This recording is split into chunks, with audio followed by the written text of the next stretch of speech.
Hello everybody. Welcome to today's inspirational DIY. So in our last class here in A Moment to Art, we made some rose petals that could create some really pretty, very beautiful designs for our, for making whatever we want to make. And so I figured I'd give you guys some different ideas of the things that you could make and how to make them so that you could use your rose petals, whatever rose petals that you have on hand, that you could do that. So the first thing you're going to do is you're going to have, of course, your canes. And then the next thing you're going to need is some white clay. Now I have this set out to a thickness of 3 on my Atlas Pasta 150 machine. And so you're not going to need very many things for this because it's all going to depend on what you have on hand. So the first thing I'm going to show you that we're going to work with is diamond cutters. You can use circles, squares, diamonds, whatever shape that you want. This is going to be handy if you want to make a necklace or earrings. And what we're going to do here is I have 2 sizes here. Now, the first time that I went about making this particular necklace, I made it with this larger diamond cutter, which was this is 2 inches, and this smaller one is 1 inch and 3/4. So it's just under 2 inches. So that's the one I'm going to use. And I'm going to use this to make earrings and a necklace, and I just want you guys to see how super easy and super cute this will turn out. The first thing you're going to do is choose whatever background you want for this, whether it's the swirly stamps, whether you have something like this, or my personal favorite, I love these because you can put them through the pasta machine. I'm going to be using the rose one because, of course, we're using roses anyway, but my second go-to is definitely this one right here. You can get both of these or either of these at loveandlightgallery.com. So what I'm going to do is I'm going to put this on my clay. Now, again, my clay is set to a thickness of 3 on my Atlas 150 machine. And what I'm going to do is I'm going to go backwards. I'm actually going to put it at a thickness of 2 on my pasta machine. And the reason I'm going to do that is because that makes it so that this screen doesn't get stuck so hard to the clay that I can't remove it. As you can see, I've been using it a lot. So I have to wash it, but I haven't washed it, so it'll still work out. So I'm going to put this through my pasta machine at a thickness of 2.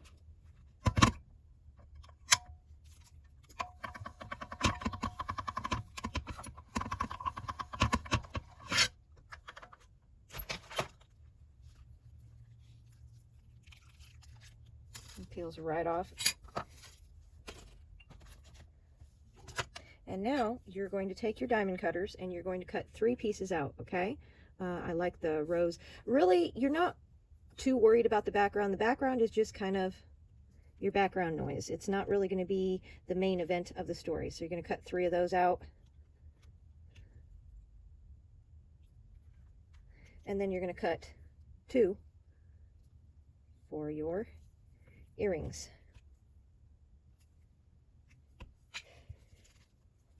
Now you're going to put this through your pasta machine at a thickness that's even thinner. It will be a thickness of 4. You can go down to a thickness of 5 if you want to.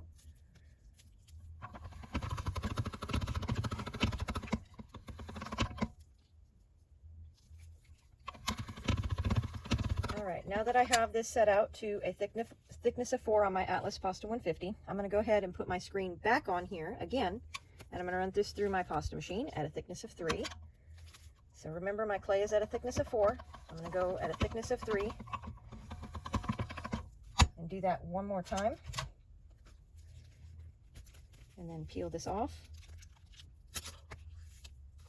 And again, I'm going to cut 1, 2, 3, 4,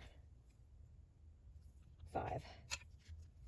All right, so now you have these pieces over here and these pieces right here. So all you have to do is pick which side that you want to be the front of your piece, and what you're going to do is you're going to flip these over. I usually use the thicker pieces as the back, just because it's easier to do what I'm about to do. Now, the 2 pieces for the earrings, you can decide whether you want them to be thicker or not, or which way that you want to actually attach your earrings. These are head pins. They're just regular, good old-fashioned gold head pins, and you want them to be as straight as you can You don't want them bent, and you want to put them right there, and then take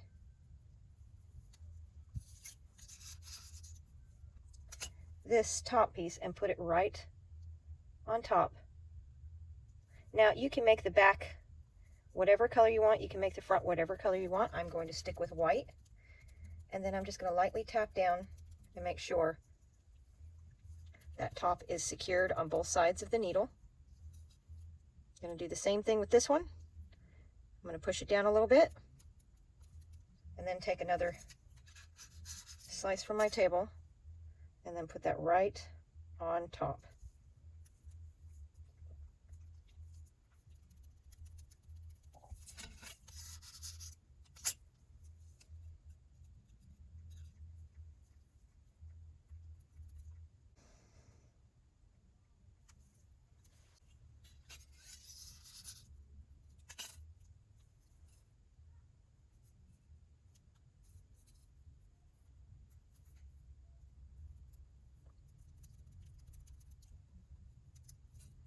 Okay, now believe it or not, you have made yourself a set of beads. Just make sure your sides are even. You can always sand those later if you want. Now, the reason I said that there's different ways that you can do your earrings is because typically what I tend to do with my earrings is I don't put a back onto my earrings, because I drill a hole directly through my earrings like this. So I add the hole after I bake. Some people offer it before. It just depends. I've done it both ways, and if you do it in the right place and you cook your clay properly, it's not going to be a problem at all. So now that you have those pieces like that, you're going to just start adding your roses and your leaves. It's super duper easy, and they look absolutely fantastic. So just cut yourself some leaves, and then design yourself. Now these three are going to be your necklace. So you can make all of these match, or you can make them mismatch. It's all up to you.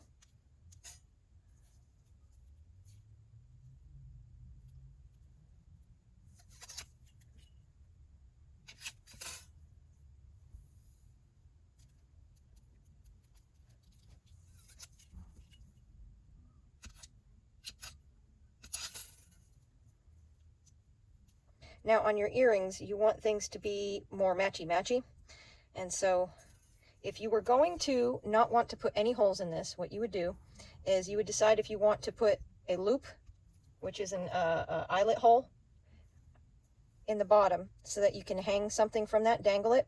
And if you don't, then go ahead and put the flathead tip in there by flipping over the thickest piece and embedding that in there. You don't have to put it at the bottom. You can actually put it inside the clay so that you can leave enough loop here at the top to create your earring. And so you would just do that, and then put your front right on just like that. But I don't do my earrings typically that way. I like doing them the other way, which is just adding a hole. I want them to be light. I want them to be airy. I want them to move nicely. And so I don't want my earrings too heavy.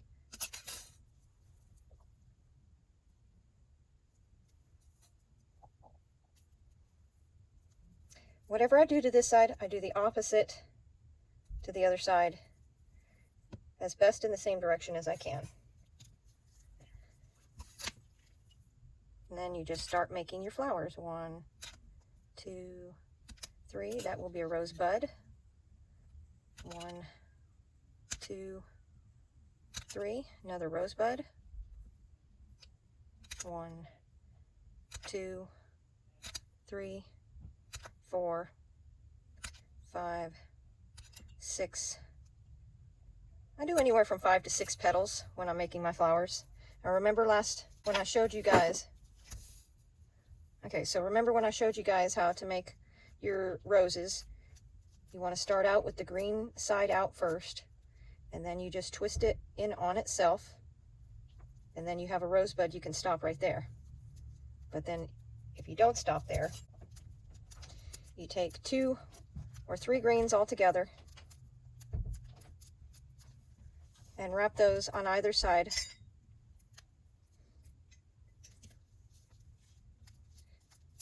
And that will be the start of your rosebud. And you just push those together. And yeah, I kind of did that to where it kind of has handles because I plan on adding more, but usually I would just wrap those around. And once I have those 3 initially in the middle, then I'll turn around and use the purple side and add that in. And make sure you flatten your petals out so that they are dainty, and go to the opposite side each time. And remember the little duck finger, you pinch the petal. Pull it out and just slightly pinch your petal, just like that. So I showed you, that's a medium rose. And then remember I showed you the small rosebud, which was just twisting one in on itself, and that's a rosebud right there. So if you go for the large rosebud, all you're doing is just adding more purple petals.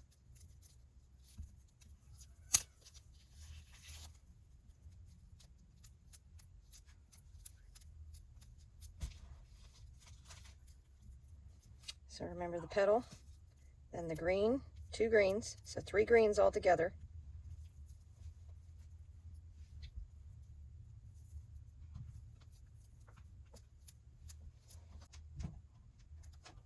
Opposite side of each other, just like that. And do your little duck fingers and pinch your petals. And then you go for the purple. And generally after I do those 3, I usually make my rosebud about 4 purple petals, 1 on each side to complement each other. Just like this.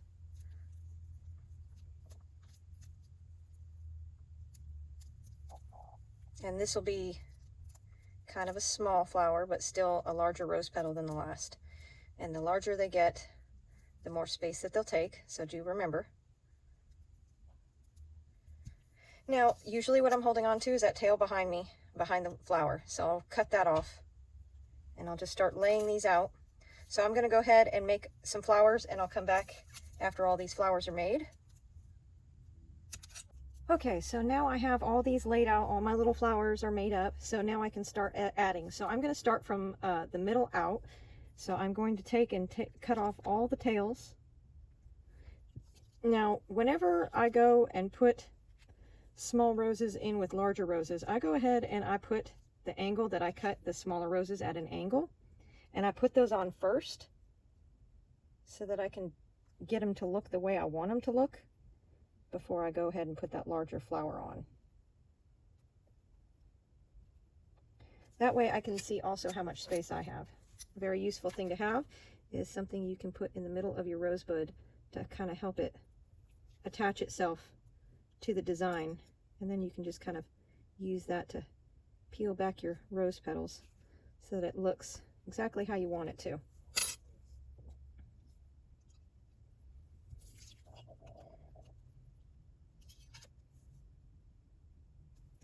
And so once you have them all cut out, and I have my little rosebuds, it's super easy to just go in and add them kind of willy-nilly.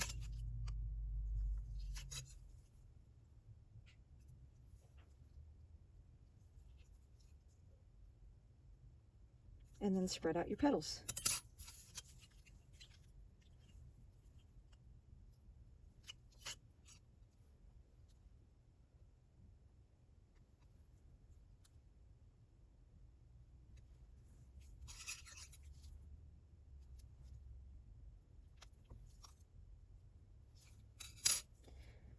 Just make sure everything is joined properly so that nothing's going to end up coming off or popping off.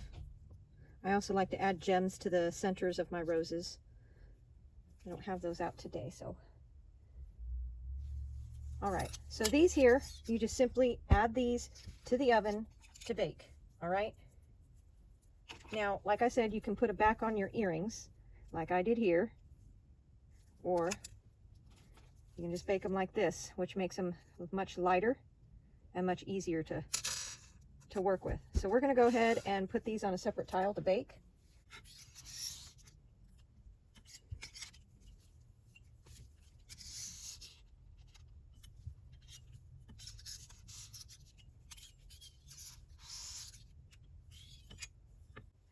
All right, so the next one would be a necklace that you guys could match the diamond earrings to if you would rather do this. This is a cutter that I designed quite a long time ago, and Misty, I went ahead and gave it to Misty. These come in 2 sizes, and they are just like a curved collar. And what you're going to do is you're going to take your piece of clay, and you're going to add some, you can add mica powder or whatever you want to use. I'm going to go ahead and use some mica powder that I love to use. What I'm going to do is I'm going to take this stuff. This stuff is so fine. It's very, very fine microns, so it's going to float everywhere. I'm going to go ahead and put this on my clay.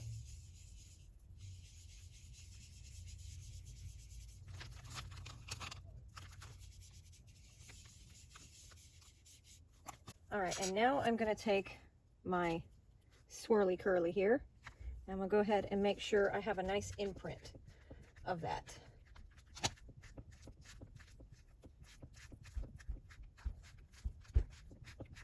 Now again, this is the same as the first set, to a thickness of 3 on my Atlas 150 pasta machine.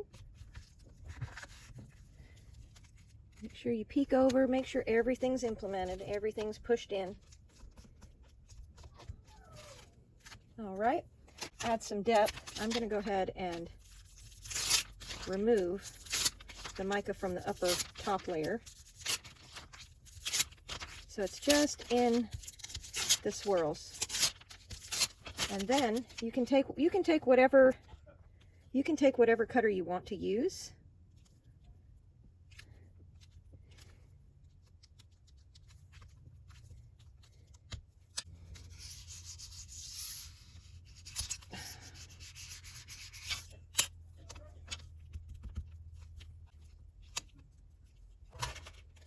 Now you're going to want to do the same for the background. Instead of white, I'm going to go ahead and use black. And for the background, I'm going to do the same thing. I'm going to use the swirls and curls.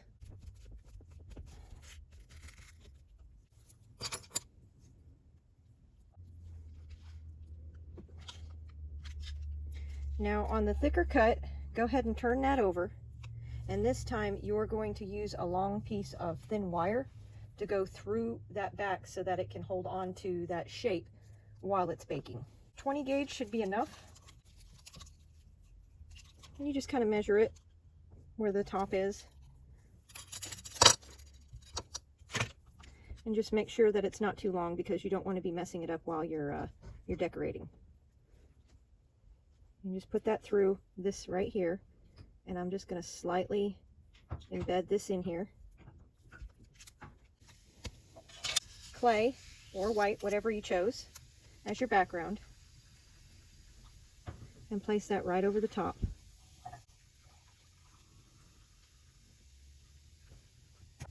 And be careful that you don't make your black stretch past your white clay, because sometimes when you're cutting it or removing it from your desk, that can happen. Make sure the clay is bonded right where the wire is. That's very important.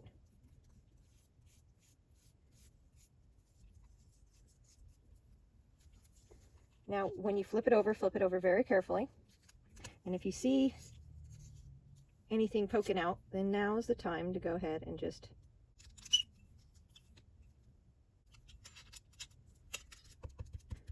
and since the front is most important, give the front just a little pat so that it lays down nice and flat. And you can do this on the tile as well.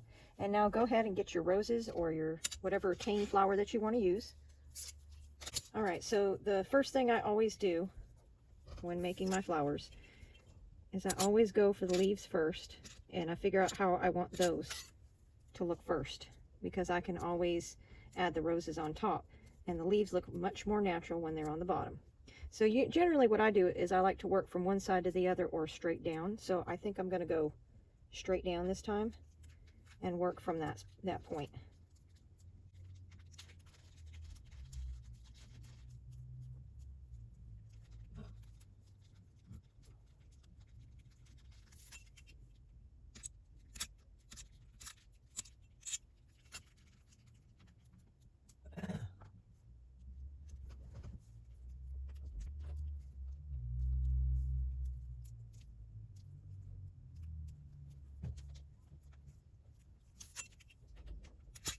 Now once you have your flowers on, sometimes it's hard to really lift up the flowers in order to put leaves underneath, so that's also why it's a good idea. So I'm going to go ahead, and the first thing, I'll add my little rosebuds.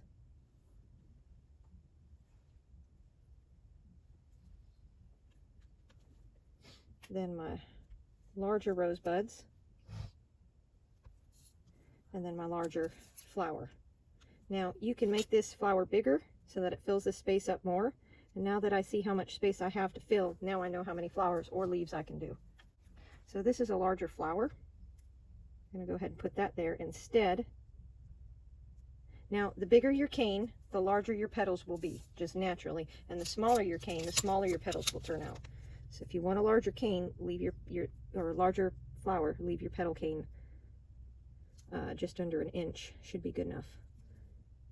Arrange your flowers how you want them to be seen.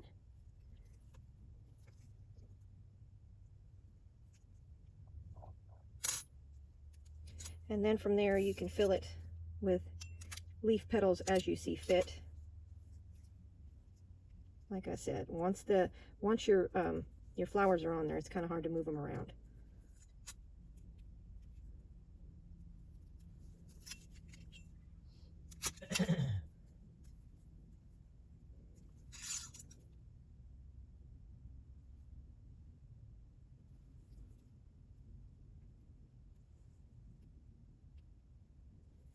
And voila! Remove this from your tile. Bake it according to manufacturer's instructions.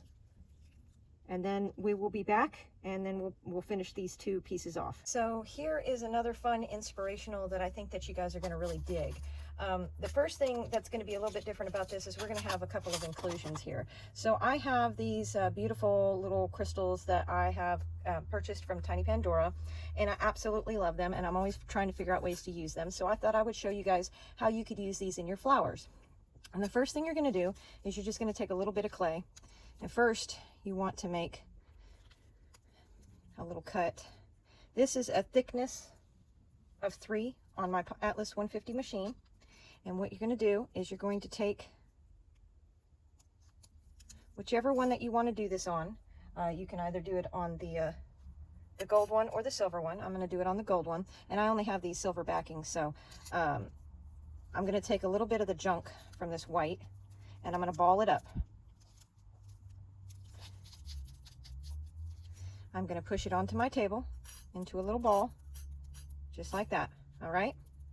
And the first thing I'm going to do is I'm going to take 3 of my small petals and lay them touching in the middle, just like that, like that, and like this. So just 3 petals. Make sure they're the same size. And I'm just stretching them out, just like that. Now I'm going to take that crystal, and I'm going to go right in the middle of those petals, and I'm going to push that down into that petal. I'm going to take this petal, and I'm going to raise it up a little bit around, just like that. Now I'm going to take another 3 petals, the green side up, and I'm going to go in these spaces on the side there, and just push that on there. Make sure it's joined on.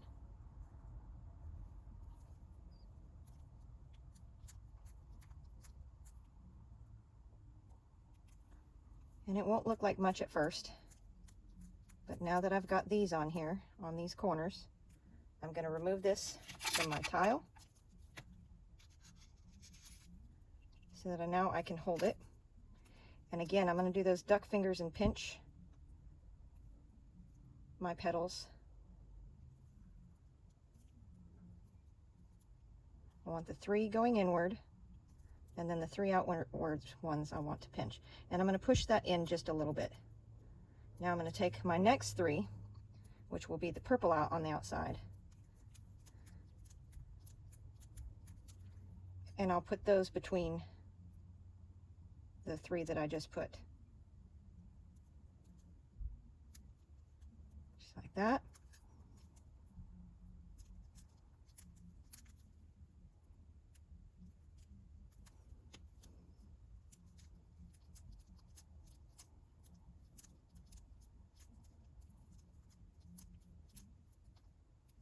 And you can place it around the bottom, whichever is comfortable for you. You'll start to kind of build a handle. Pinch your petals, kind of separate them, get them back to where you want them looking good.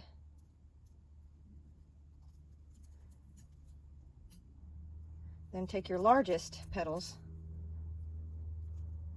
and put them in the negative space there.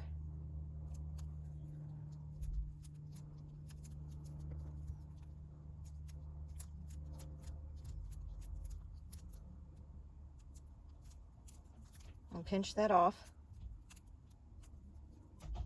at the bottom. And little duck fingers. And then you can cut the bottom off because there's going to be plenty, and you can re-push your gem in there and cut that bottom off. So you can see I have all these flowers here, and the first thing I'm going to do with my metal piece to attach it is to take just a little ball of clay again, push it through the back of the filigree, and so it pushes through to the front, and that kind of acts like an anchor right there, right? And it also acts for an anchor for your flathead here to go right on there. You push that in there. You can keep the cap on right now, but take that backing off before you bake it. Push that in there, and now you're going to take that diamond of clay that we did earlier, just place that right on top, and that acts as a nice little backing. Now you have some clay here and here also to help adhere your different pieces to. So what you're going to do is you're just going to start placing your leaves however you want them to look. I always like to place the leaves first because I want the leaves to be underneath the flower. I think it looks natural that way. And then you can start placing your rose right on top of that, and your other flowers.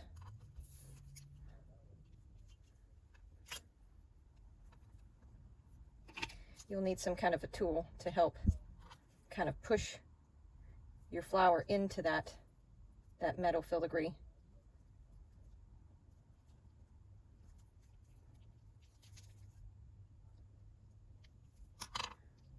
And just play with your petals until they look like how you want them to look.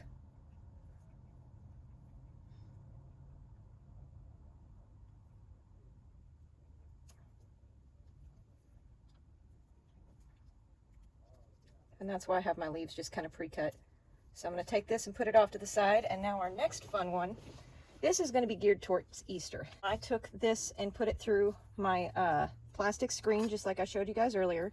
And again, I'm going to take a cut of diamond, and then I'm going to take, you can do this with anything, but if you happen to have a bunny rabbit, go ahead and cut yourself a little bunny rabbit. And take another little ball of clay, just a little ball, a little pea-sized. Stick that on the back and push it through. And if there is no hole for you to pull clay through, that's what this diamond is also for.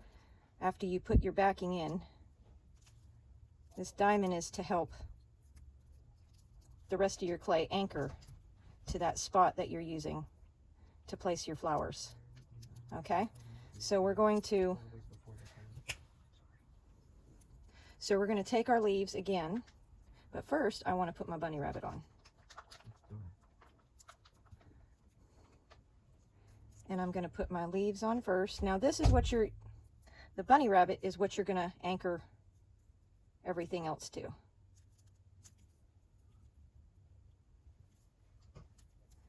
And take your flowers and place those on there. Now you can add glass beads to the center of your flower just by kind of opening it up with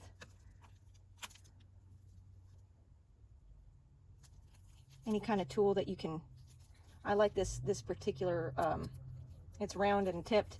It makes it super easy to just kind of push a hole that looks more natural. And I like to put my bead in sideways so that you don't see the hole, and then you just take something and push that in there until it's not going to come out no more.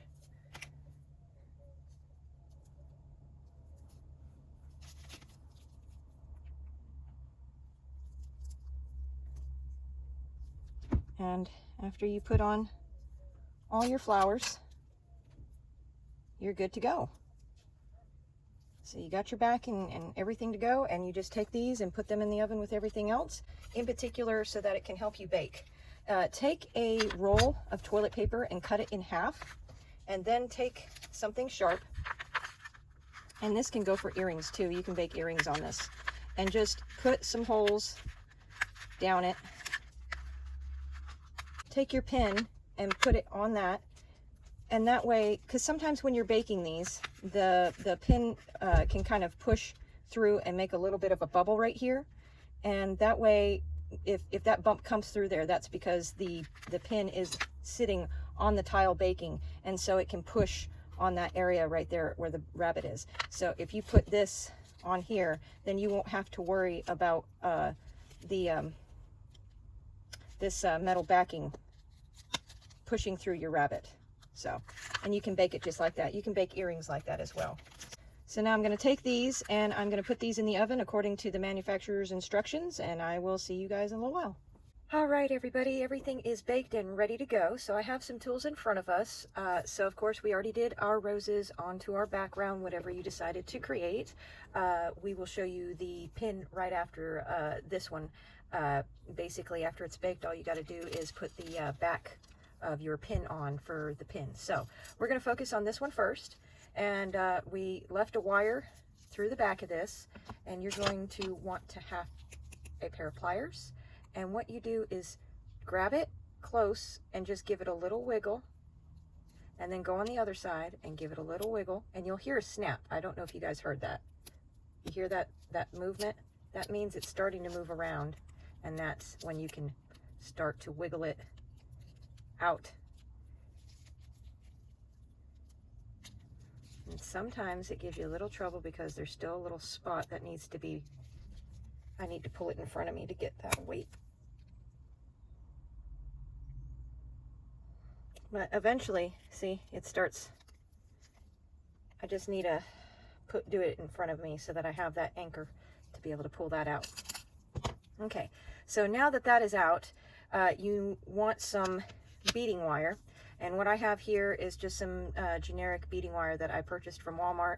It is 3mm, and that's about it. It's just really thin, and I'm going to feed that through the hole that I just pulled my wire out.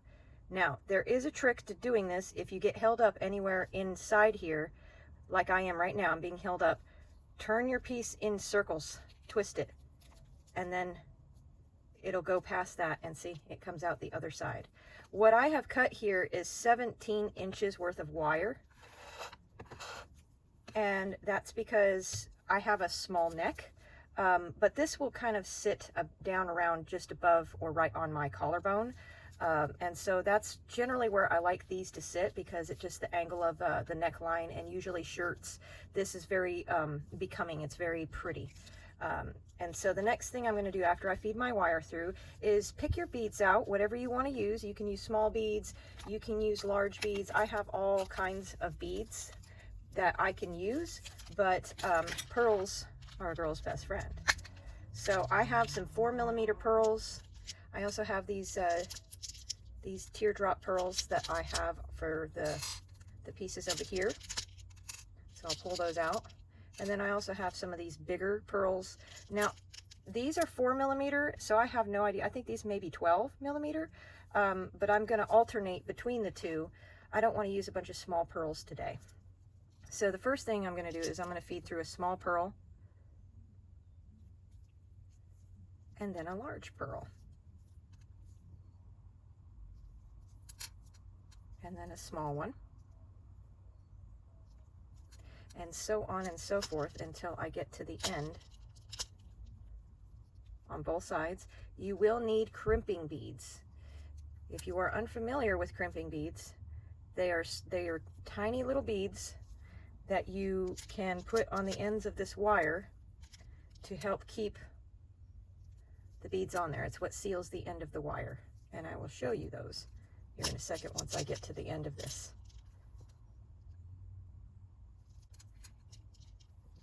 Measure your neck and then give yourself 3 more inches.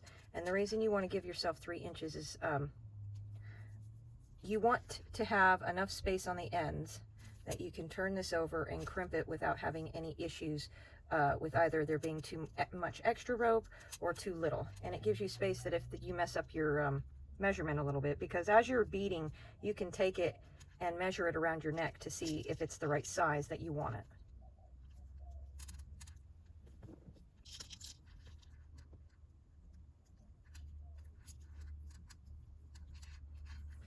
All right, when you think you've come to the end, put your strands together and make sure that they're even when you pull it. So there's about 1 inch of space left here. I'm going to go ahead and grab my crimping bead. Now, for something like this, you want to make sure that you have a nice, strong, secure crimping bead. And the reason is the weight of the pearls alone is a lot of weight, actually, if they're glass, which these are. And so when I work with something that I want to make sure, I dropped it. When I want to make sure that these pearls are going to stay in place and not move, what I do is I do 2 crimping beads instead of 1. So what you do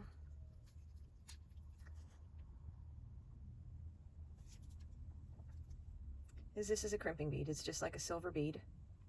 You put it onto your beading wire. And now I'm going to put on 1 more. And that's just me, just because I know this is going to be a lot of weight, and if something or someone tugs on it accidentally, I want it to be so secure on this line. Now, right here, you can either put your link on for whatever you decided you want your connectors to be. So if you wanted something like that on there, you could put that on now, or if you had an S hook and you wanted to put that on now, you could, but otherwise you can just use a connector and do that. So now that those 2 are on there, so that's why you always make sure that these are even at the top to make sure that you don't tug on this side, okay? So we're going to take those 2 connectors and take this wire, and you'll need some needle nose just to turn the wire back around onto itself, just like this, and feed it through those connectors, just like that, into the bead. Once you have that securely there, take your flat tips and squeeze down on those. And voila. So now I'm pulling on this side to tighten this. So now I'm going to start beading on this side.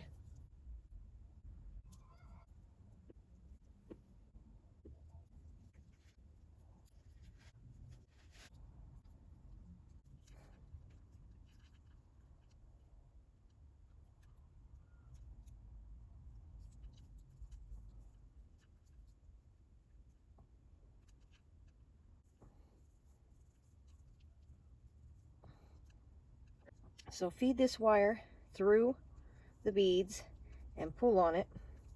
Now if you don't want to deal with feeding the wire back into the beads, you can always just snip it and make it shorter. But tug on it on the one side that you're pulling to make sure that it's nice and tight, because you don't want these beads loose, and then crimp it. Now that they are crimped and all my beads are on here, now all you have to do is take your findings, and when you do these findings, you don't pull them apart, you bend them sideways. So I grab it right where the link opens, right here, and then I put my other pliers here and I bend it sideways, and then I'll grab and add my link on there. Now the thing I like about S hooks is you can add as many links to this side as you want and extend this necklace, and the S hook will just grab onto any length of that and make sure that it's nice and pretty on the neck, sits nice. So add yourself a 1, 2, 3 links, whatever you want. I'm using a heavy gauge, I believe, I want to say 6mm connectors, jump loops, whatever you want to call them. I'm just opening that a little bit because it's brand new. And voila. You have a beautiful beaded necklace. And isn't that just elegant and pretty? All right, with this next one, we're going to kind of do something similar, only we're going to have beads instead. Again, I'm going to use my beading wire, and you're going to go ahead and take those wire placement holders out.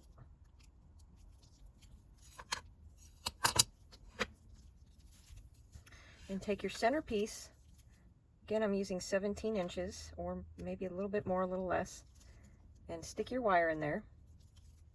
And make sure you've pulled that halfway and even that up for yourself. Now you can also help yourself by putting a little clamp on one side where that halfway point is, and that way you don't pull too much on one way or the other. So this time I'm going to do something a little different. Instead of white and white, I'm going to do white and gray, and I'm going to do kind of the same thing I did with the other one.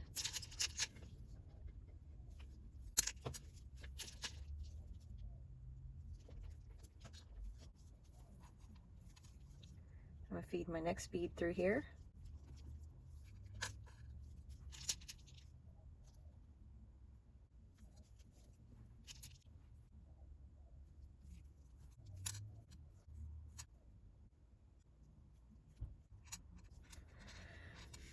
Okay, so this one is meant to be more of a neck choker than a dangly on the neck. So what I'm going to do is, now that I've beaded about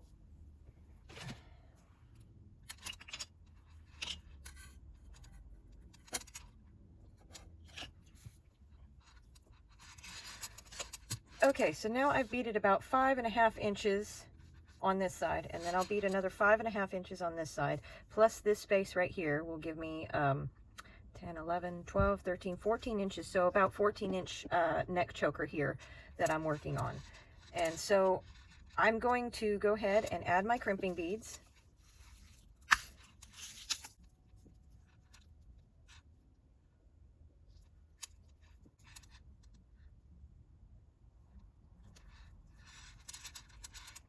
Now I'm going to feed this and push it down a little bit. That way I don't have as much wire on the end here to work with. Again, feed it into the other beads. And you don't need such a large loop. I accidentally made a large loop on one of the sides of my last pendant. So just make it a little loop. You don't need much space to put a jump ring. Flatten that out. And now you're going to push everything to the other side and make sure it's tight. And then same thing, you're going to bead. Now again, when you're feeding this through here, if you get any delay, twist the piece until it comes through on the other side.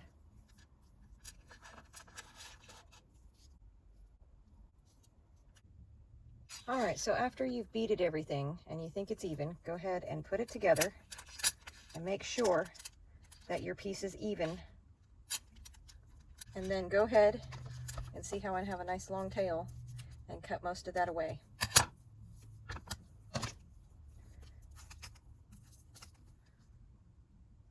Get your crimping bead or beads. I personally like to.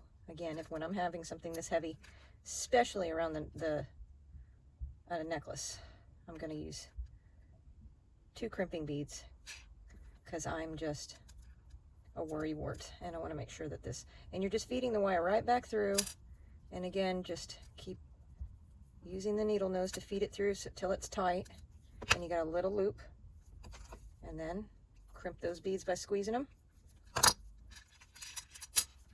Now for this one, when I'm doing a choker, I like doing these little twisties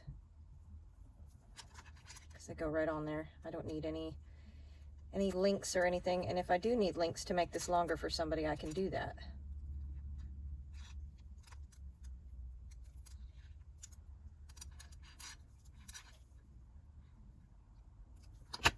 easier to do these with flat heads.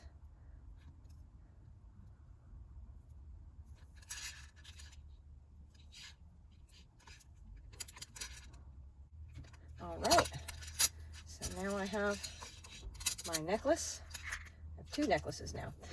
So you need to decide whether you want to use gold findings or silver findings for your earrings. I'm going to use gold ones for now. Like I said, I drill afterwards. I have this nifty little drill that I love to use. It's a little Aeromax. It's tiny but mighty.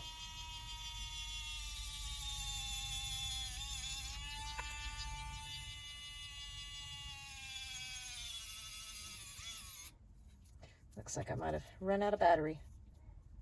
Just in time. Even if I run out of battery, it's rechargeable, and I can just do this by hand as well. So I'm just going to have to do this one by hand and drill it. Now, you can just make these danglies. You don't have to hang anything from it, but I'm going to hang pearls. See? Just went right through. This drill is nice and sharp, so comes with a little box. It even has a holder that I can use, but I rarely use the holder.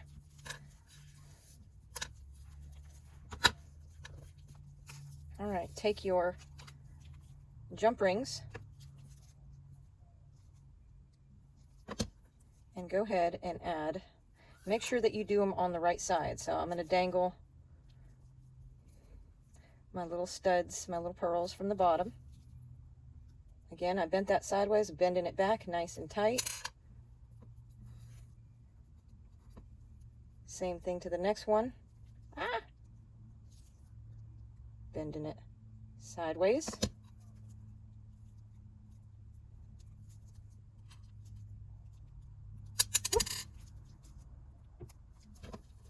And then bending it back. Now I get my earring findings right here.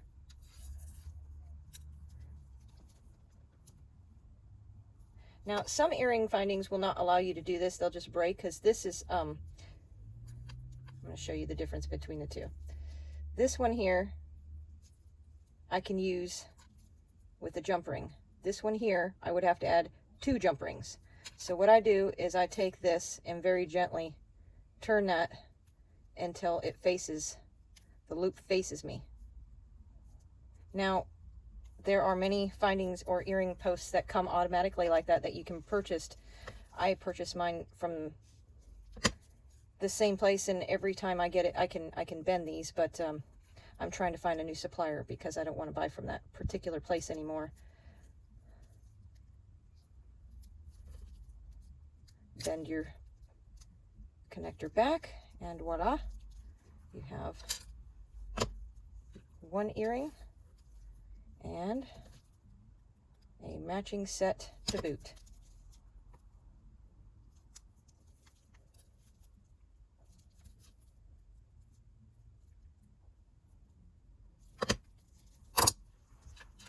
Okay, so for our pins that came out of the oven, you can go ahead, remove those, turn that over, add your pin, and you're done. Same thing for the other one, just pull it out of the holder, add your pin, and you're done. So what do you guys think? Is there something that you're excited to make? Do you like the beaded necklace? Do you like the earrings? Do you like a large pendant that scoops around the neck, or are you into the pins? And also, don't forget, you can hang some beads from the pins too if you'd like to do that as well. That's kind of why I have some extra beads here, so that I can do that. I think this one would look really pretty with some dangly beads, but I've got to find my silver beads. But these are great for this one right here. Might as well put those beads on here now. Let's see, I want to make that where they're even. So I'll put one there. And then I will put another one of the same variety right directly on the other side.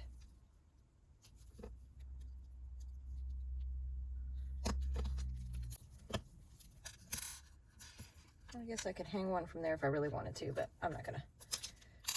All right, so that's it, you guys. I hope you guys enjoyed this particular inspirational tutorial, and tell me which one is your favorite. And until then, if you don't have any questions for me, I will see you at the next Moment to Art. So I will see you guys then. Have a great day, guys. Bye-bye.